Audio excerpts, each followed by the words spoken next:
Right, good afternoon. My name's Andrew. Thanks to Mick for the introduction there. I'd like to thank Mick himself for inviting me, and thank you all for coming along today to listen to me bang on about strings. So there have been D'Addarios making strings for about 300 years. It's an Italian family name, but the company in its current form was founded in the 70s. The company is and always has been family run and family owned. I work for D'Addario UK, which is a subsidiary of D'Addario, the US company, and we deal with all the marketing and wholesaling to dealers of the strings. In the UK, we also have a number of other brands as well, percussion brands including ProMark, Evans and Pure Sound, as well as Rico Reeds. So we've kind of got something for everyone. So bass strings, they're similar in construction to guitar strings. They're a bit more complex than guitar strings. I imagine like most bass players would like to think they are as well. But they can have multiple wraps, they can be tapered, they're constructed in a more complex way. So where we start off with our strings, we start off with the core. So we choose to use a hexagonal core for most of our strings. The reason why we do this is because the angled parts of the hexagonal core, they bite into the wrap wire. So we've found we started doing this back in the 70s, but we found that that means you can make a more consistent string because the wrap wire adheres to the core better. And that means that you've got a string that's a bit more playable. You don't get as many dead spots in the string like you might do if you were using a round core. And they last a bit longer as a result of that. So then, after we've got the core, we move on to the wrap wire. So depending on the materials we make them from, we have different ratios of core to wrap wire. You imagine if you have a thicker core wire, that's going to make the whole string a bit more rigid. There's going to be more for you to pull against when you're playing with a pick or with your fingers. So then we use multiple wraps. There'll be an inner wrap and then the outer wrap, and they get added on to get the string to the desired gauge. So it's not the gauge itself which determines the note or the tension that the string's going to be under. It is the mass of the string, but the two things are usually fairly closely related. That's why you would tend to find a heavier gauge string will be one that is under more tension. So we've got a couple of examples out there that you're looking at of different types of construction and different materials that they're made out of. So the most popular method of construction is roundwound. So you'll probably be quite familiar with them. We tend to consider them the sort of the middle of the road construction technique. They're textured, so that does mean that you get that kind of rough feel to them that you wouldn't have with flats. Most people are, as I say, familiar and comfortable with those. We also do half-round strings. They start out life as round-wound strings. Then we grind them down with a centerless grinding technique, and that means you get a very smooth feel. So it's kind of somewhere in between the rounds and the flats. The other thing that we do to give the half rounds a bit of a warmer feel, a bit of a warmer sound even, is we make them out of nickel. So it is a pure nickel winding, whereas with most of our round wounds, our most popular round wounds are XLs. They are nickel coated steel. Flat wounds are next. We're going to have a few examples of all of these on the basis of the fretboard test as well. You should be able to feel on I don't know where they've got to in the crowd. Oh, we've got flats over there.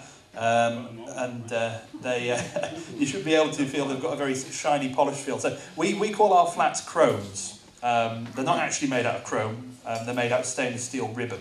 So you've got your core wire, your inner winding that I mentioned before, and then around that you've got flattened stainless steel ribbon. So that ribbon is polished after it's wrapped, and that gives them a very, very shiny sort of look and feel, but they've got a very sort of dead sort of sound to them, and they're very desirable for lots of 60s and 70s music where that was the sound. Those were the strings that they used. And finally, we've also got an example somewhere of tapewound strings, which are the black ones. Again, over with Si in the corner there. With the tapewound, we start with that same hex core and the inner winding, but we wrap them in a nylon tape in a similar way that we do to the flatwounds. And they're then polished again. But the interesting thing you get with a nylon wound string is they insulate the magnetic core, so you get a more sort of subdued sort of sound from them, akin to an upright. So they can be quite desirable for certain styles. The other thing that makes quite a difference when it comes to the feel and the sound of the strings, the materials that we make them out of. So starting again with the brightest sounding material, as we did with the constructions, we make some of our strings out of steel. I think there have been a few questions on the forum recently about the differences between our Pro Steels and our Flex Steel strings. The Flex Steels are made from stainless steel for their outer wrap, and the Pro Steels are made from a steel alloy, so not quite stainless steel, but similar stuff. That's the brightest and most corrosion-resistant wire that we use for our strings. So the Pro Steels tend to be preferred by rock players, people who want a kind of bright sound. Often people who are using a pick as well, because steels can be a little bit harsh on the fingers. The Flex Steels deal with some of these complaints from the steel players by having, I mentioned before about the core to wrap ratio. The Flex Steels have got a thinner core, so you've still got all the brightness of the steel strings and that material and construction method, but they're a little bit more forgiving. They move a little bit easier under your fingers. And then the other materials we make from, we've got nickel-plated steel, which is, as I was saying, the most popular kind of material that we use. It's the industry standard. Pretty much every bass string manufacturer out there has a nickel-plated steel round-wound string on the market, and they tend to be the most popular. They also tend to be what ships on an awful lot of basses as well, so they're often the first string people get to try. They're not as bright as the steels, but they tend to be a little bit more forgiving on the fingers. It's a good kind of middle-of-the-road sound. I mentioned before that we use pure nickel on our half rounds, so that gives them a bit of a warmer sort of subdued tone. It also used to be the alloy of choice that was used on a lot of early guitar strings. So we used nickel before we used nickel-plated steel. And then, of course, we've got the nylons that we've got going round, and as I mentioned before, we've got the steel cores with the nylon windings. So, in terms of the kind of, we've talked a little bit about the materials and the methods for construction. One of the big advantages D'Addario has, and one of the things we've always excelled at, is the ability to take a construction process and refine it down to sort of every last detail. And one of the things we've been engaged in recent years is bringing a lot of the manufacture of the raw materials in-house. So we actually draw an awful lot of our own musical wire.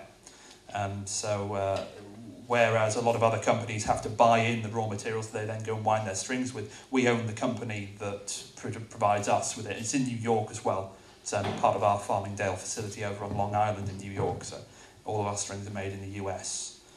So by having a control over this raw material, we can make sure that the quality control is a lot greater. We can also make sure the tolerances that these materials are being made to are a lot greater. So that ends up with us having a superior string at the end of the process. So Mick did mention I was going to be around for some questions. I'm not one of the engineers myself, I'm one of the marketing staff, so if there's anything that stumps me, I'm more than happy to take a note of any questions you have, and I can email the guys in the States and get an answer. But I am on the forums myself, so I try and look out for bits and bobs. And if you have got any questions, I think I'll be talking to Sylvia and Mick about setting up a specific D'Addario account if you wanted to contact us directly through there. So yeah, anyone got any questions? Tapered strings. Yes. Why? Tapered strings, we tend to do our tapered strings in the lower gauge, the heavier gauges even. And the reason for that is, you imagine you've got a really great big thick string. I mean, we've very recently released, I think, a 180. Really, really heavy string. Although appropriate for some people, there are a lot of people doing really, really crazy drop tunings. A lot of people doing very sort of, these things on a very long scale basis. Dingwall have really sort of come to the fore of late, and a lot of companies are now following in their stead and making fan fret bass guitars. Tapered strings, you imagine you've got a very, very heavy string. If that's got all of that mass on the saddle of the bridge, that stops it vibrating quite so well. So on certain instruments, if you have a taper, so the thinner part of the string sits over the saddle, but you've still got that same mass in the string, that helps it to vibrate a little bit more. So certainly with the heavier gauges, you get a better sound out of the string with that. Well, it's not the case for every single bass that you have them on. So there are some bass guitars you can put a tapered string on and it sounds terrible. You just get no sustain at all out of it. But there are some that you'll put it on and you will play that ridiculously heavy 180 string, and it'll just sing and sing and sing forever. So that's why tapered strings. It's just to deal with the issue of having a very, very large, heavy gauge string, and meaning that it can still vibrate properly without being choked up by all that mass sat there on the bridge saddle. Jump in with one more. Through body. Through body stringing. Now that is a very good question. I'll probably have to refer that to the guys in the States on that one.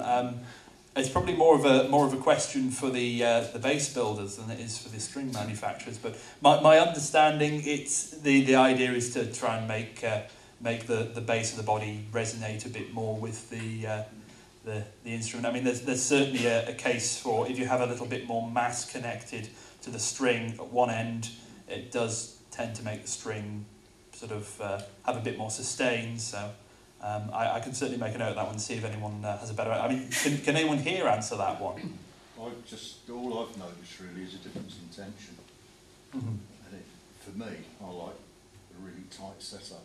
I'm an old git, as you all can see, but you know, big, fat, tight, boom, is what I want, and that through body stringing tends to give that. It makes it easier to play to get that, if you know what I mean. Yeah.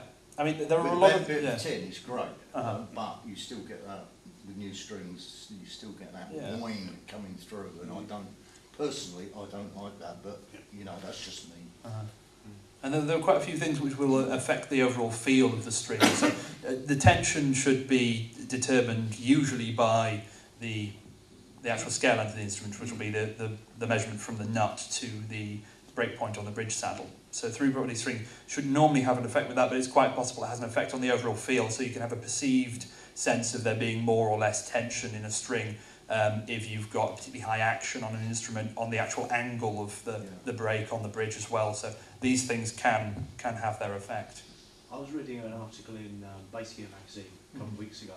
Well, it's not a magazine, but in there they had probably about 10 body luthiers, builders of basses, and they said what matters is breakpoint to breakpoint. What happens outside the breakpoint doesn't matter at all. Yeah. But except on an ampeg. But maybe. You know. The only difference I've noticed is that the strings die quicker. Well, on a through body. Yeah. Okay. My theory is that the core is like breaking too much. Like the breakpoint is too. Yeah, I mean, the main things that tend to cause string deadness when they're at tension, there's like these over time it's made of metal, obviously. So yeah, well, I mean, even metal stretches. We've got one of our customers, a guy called Rich Turner, who runs a store called Sound Unlimited down in Portsmouth, and he's particularly interested in all of the technical aspects of the equipment that we sell. So he recently went down with a number of our strings, specifically guitar strings, but the same principles apply, with NYXL, which is our premium guitar string line, which is made of a reformulated steel alloy, and our standard XL strings. And he went and had a look at them under the microscope, and you can actually see on the images that he's got from there these tiny little fractures open up in the metal when it's being stretched. So that, and along with when the grease and oil and dirt gets into the strings from when you use them, that does kind of quicken this process. So, I mean, possibly, but as I say before, it might be one for the engineers in the States to give us a definitive answer on. I generally don't change a string until it's broken. Mm-hmm. But what would you say on average? I mean, obviously it depends on playing time and all that, but what's the average kind of optimum life of a string? You see, we get asked that one an awful lot, and that there isn't really an answer for it. It depends on the instrument, depends on how you play it, it depends on, to a certain degree, how your body chemistry is, whether or not you sweat a lot when you're playing gigs. I mean, you can imagine someone who's doing a stadium tour and they're out there and they're playing under hot lights and they're sweating all over the instrument. They're going to have to change theirs a lot more often as a result of that. So, I don't know, whatever you and your wallet are comfortable with, I suppose. I mean, given that I work for the company, I tend to change my strings quite often. I do mine probably once a month, and I use nickels on my basses. I kind of have a round robin thing because I've got so many bass guitars these days. I have to do one month to go around them like that. But it really depends on what you're happy with. I mean, some players will just end up having the same strings on for ages and ages and ages, and they'll be perfectly happy with that. I mean, providing you can make a good sound with the instrument, then why not? But if it ever gets to the point where it's causing you problems, if it ever gets to the point where you don't feel like they're bright enough or they're staying in tune well enough, then that's probably the time to do it. Yeah, it's a personal preference. Yep. I noticed Labella at long last, sorry, I know the competitors. That's quite all right. They're actually making now 42-inch scale length strings. Are you going to do the same, please? I don't know about that one. I can certainly ask. At the minute, our super long scale strings, they should... well, it depends on the instruments on there. They're designed to fit up to a 38 scale. But you do tend to find that... I know you might know Dude from the forums, Dan Veal. He's quite a good friend of mine, and I've been trying to work with him to get strings suitable for his dingwall. It's supposed to be a 37 scale on there, but because of the amount of string that's required beyond the breakpoint of the saddle, it actually requires something that's more like a 38.25 inch long string, whereas our ones that do up to 38 are just about 38 up to the taper. The scale I've got is 34 inches, but it's the bit at this end, the scroll, and the bit from the bridge to the tailpiece at the other end. You know, I need that much either end.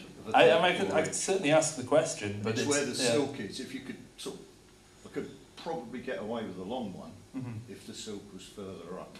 Yeah. Well, I mean, we've got silk on our usually on a flat or half rounds. Exactly. There.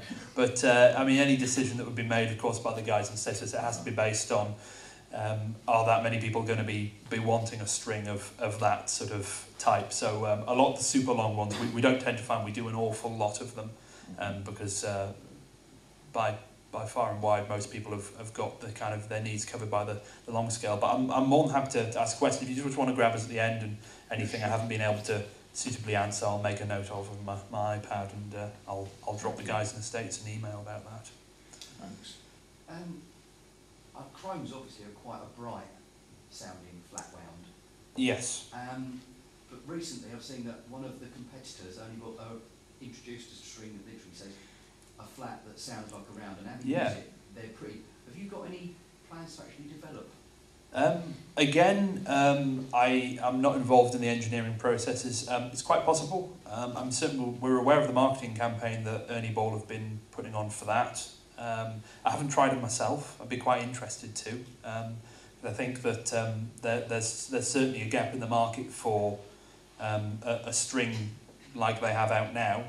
The simple answer to that one is I don't know, I'm afraid. I do know that there are a number of things being worked on which I'm not allowed to tell anyone about, but I don't think any new flats are amongst those for the time being.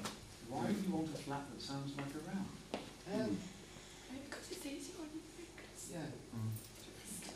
Just play flats. The other thing you can do, I suppose, is it sort of deals with left-hand technique, doesn't it? There's no squeaking. I've got a question. When I went onto flats, I found I loved them, but for recording there was no mids. Right. Going on to half rounds, they've solved that problem. What's the difference in production technique and the science behind the fact that halves are so much more mid-strong? Yeah, well, with them being a textured string, there's a higher harmonic content from when that string's plucked. Textured as in? Well, textured as in if you were to run your left hand down them, if you imagine you're strung with the bass, you would feel the little ridges and bumps. Yeah, okay, So the half rounds, they're constructed initially as a round wound string, but the wrap's made out of nickel. Then we polish them down, so we just take the tops off them. So it's not polished as much as a full flat? Well, a flat, we start with the core and then we take a stainless steel ribbon round. So we don't start with a round wrap wire. So the wraps are different to them. But then the chromes, the flats, they're then polished as well from there. So there's a similar sort of secondary processes that go on to make a finished string, but we just start with different materials to make them. But yeah, I mean, with the half rounds, as I say, it's because they've got that texture to them that they're able to produce sort of more of the higher content, and they don't sort of thump as much as the flats do. Okay, cheers. The popularity of 8 and 9 string guitars now, Yeah. and the scale that's increased and the fan frets and stuff like that. What's the difference between some of the, the chunkier guitar strings? Because now they're encroaching into the sort of gauge that bass strings are. Yeah. Is there a construction difference between them? With the guitar strings, we would tend to have less complex inner windings. So there'll either be a core with a wrap wire directly onto it, or as we move through to the sort of the heavens. I think the lowest guitar string we do at the minute is an 80, which is a bass gauge. It's what you'd expect for a lot of basses to have for their A string. When we get up to this point, there will be the inner windings, and really the only major differences between them is they're a shorter scale length. So that's for the very low ones, but my understanding is that the construction technique stays fairly consistent for guitar strings up to a point beyond which they become a little bit more like the bass strings. But they're all based on the same kind of concept. It's just you get to a point where the wrap wire you would have to use would be so thick that you wouldn't be able to kind of get the look or feel of the string that you desire when you get to the outer part of the string. Sorry, when you say inner wrap, you have a core, Yep. and then it's wrapped once, and then wrapped on top of that. Yeah, I mean, there might be multiple inner windings potentially. It depends on the gauge of the string. I've got a little diagram with me. So I wasn't sure what the arrangement's going to be for the overhead, so I've had to go old school with show and tell and actual strings to hand around for people to have a look at. But if you want to see that, then just give the shout afterwards, and that fairly well displays what it is. But you would tend to have that single core wire. Around that we have potentially multiple wraps, maybe 1, maybe 2, maybe 3, and then around that you have the outer wrap wire.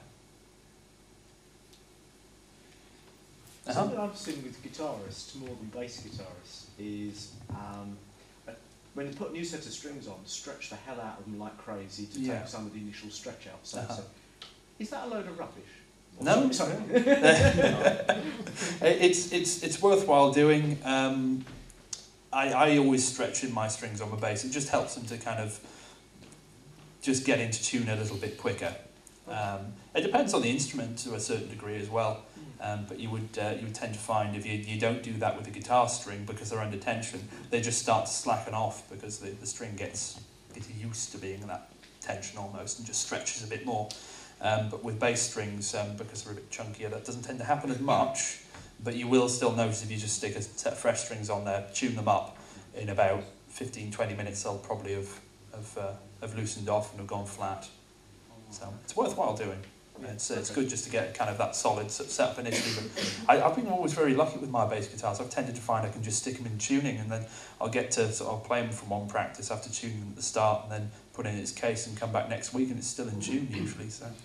You guys pre-stretching, like pre-stretched jeans used to be.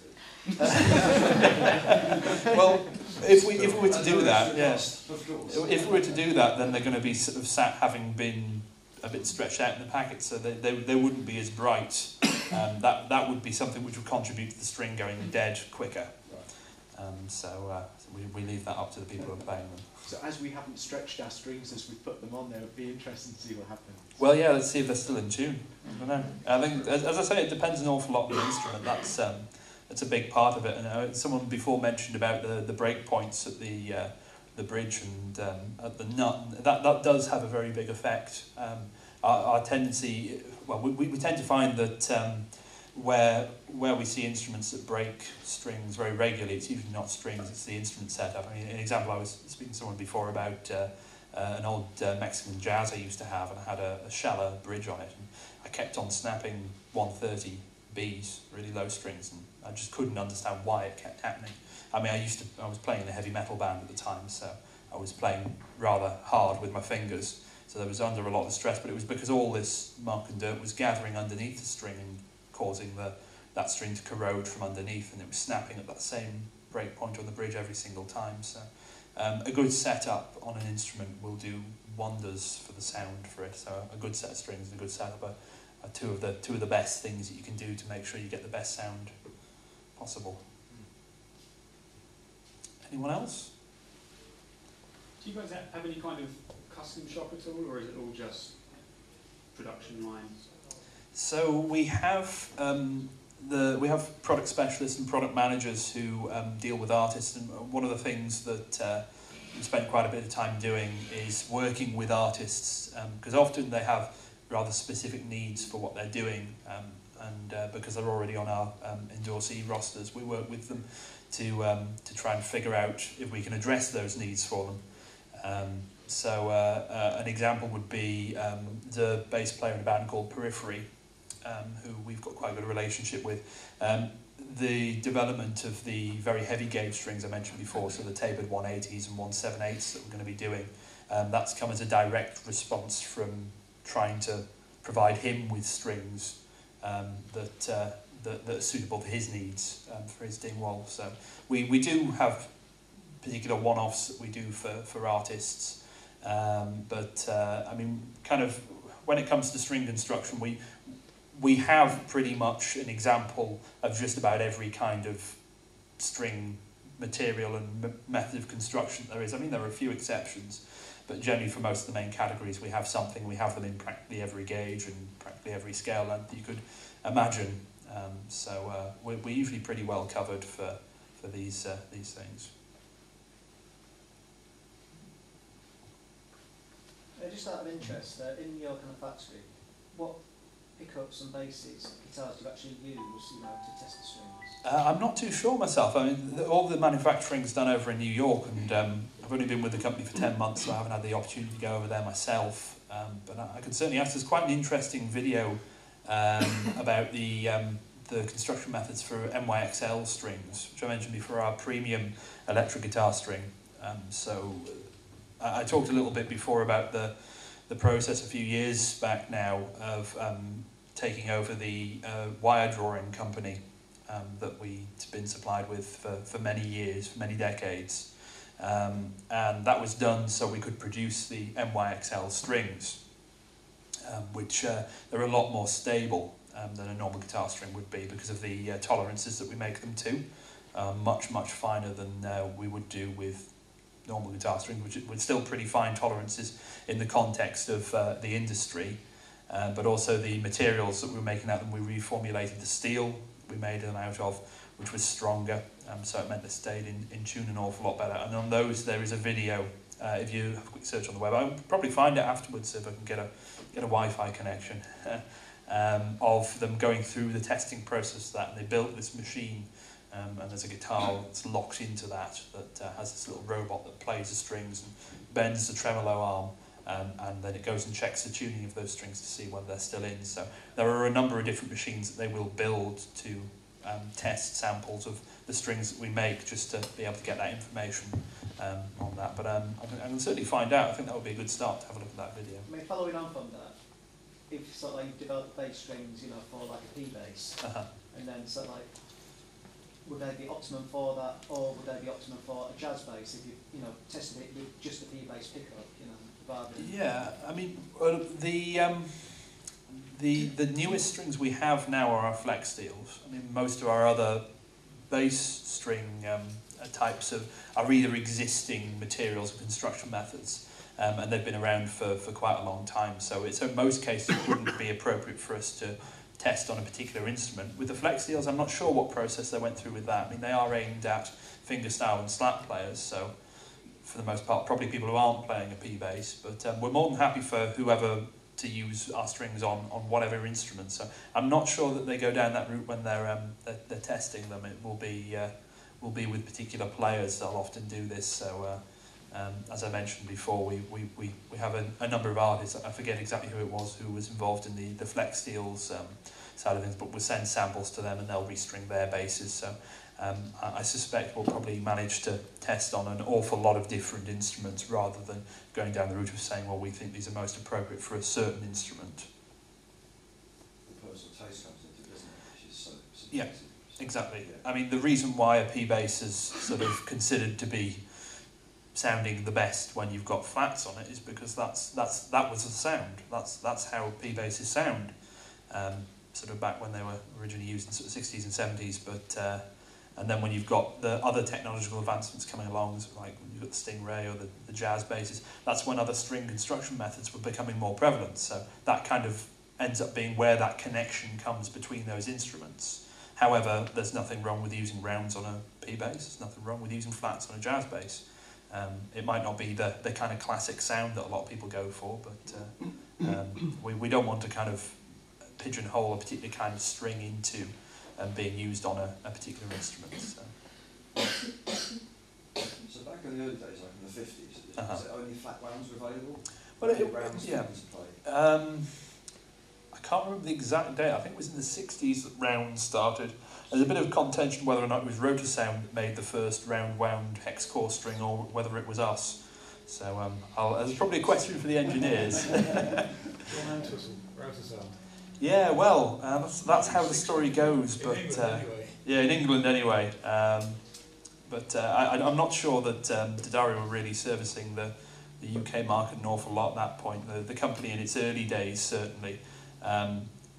It sort of all started off when I think it was Charles D'Addario came across. He was mostly making for violins and cellos and double basses, and then it was his son who started looking to work with other guitarists, so D'Angelo, and then there was a partnership with Martin for a number of years, and the company started off as Darko Strings, which is still a brand you can buy from Martin today.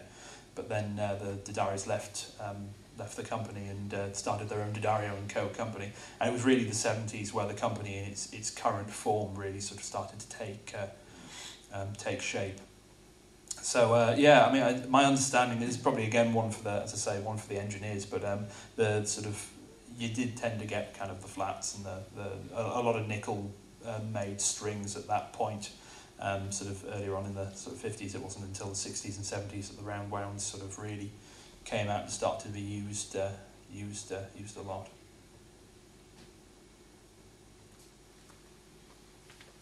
All right. Thank you very much.